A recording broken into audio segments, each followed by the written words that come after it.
王定宇他其实是民进党的这个，尤其是永延会啦最大的一个战将，他发言就蛮犀利的然后时事剖析也战力很强那一般公认为他是这个继黄伟哲之后比较看好的这个台南市长人选那现在发生这个绯闻风暴之后，当然对他短期内会有影响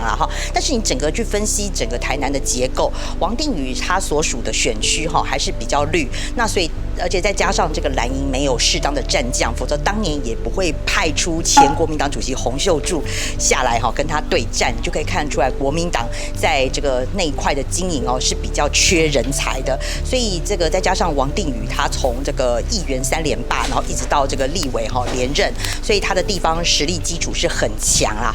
那所以我认为说这个绯闻事件短期之内对他是有点伤害，可是对长期来看的话如果国民党没有再找到在地的这种战将人才的话，要再撼动王定宇的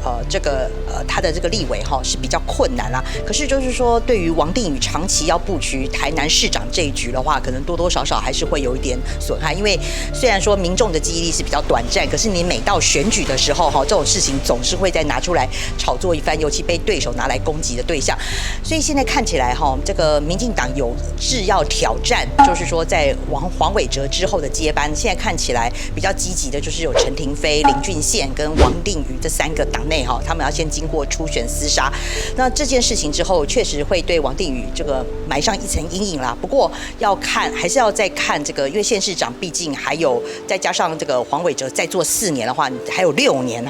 那你也要祈祷对手最好是不要出事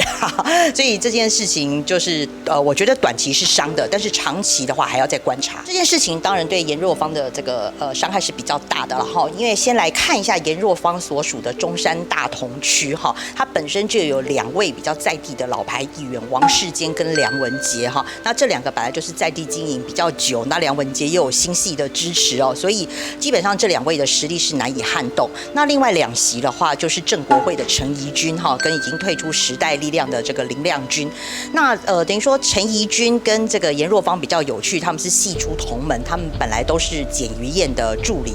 那只是因为上一次的这个选举那这个简于晏是意外的就是改挺了这个陈怡君，那陈怡君再加上正国会的支持所以后来这个在四个人，就是说后来是3个人了，3个人属性比较相同就颜若芳、林亮君跟陈怡君。那最后颜若芳很可惜是以落选头就后来中箭落马。那本来就是说看在明年的这个地方市议员选举，那颜若芳有可能卷土重来，因为他其实是民进党蛮重点栽培的对象。虽然他中箭落马之后，他在民进党内他就是担任了青年部主任，然后现在又担了这个民进党的发言人，也蛮常上政论节目的。看得出来，不管是民进党或是永延会都想要把他培养成这个明日之星啦那等于说这一次本来他有机会可以卷土重来，可是蛮可惜的，因为距离这个选战明年的这个地方县市议员选战比较近。那如果说一旦他有这个绯闻缠身，你又解释不清的话，那再加上你的党内同志实力又这么强，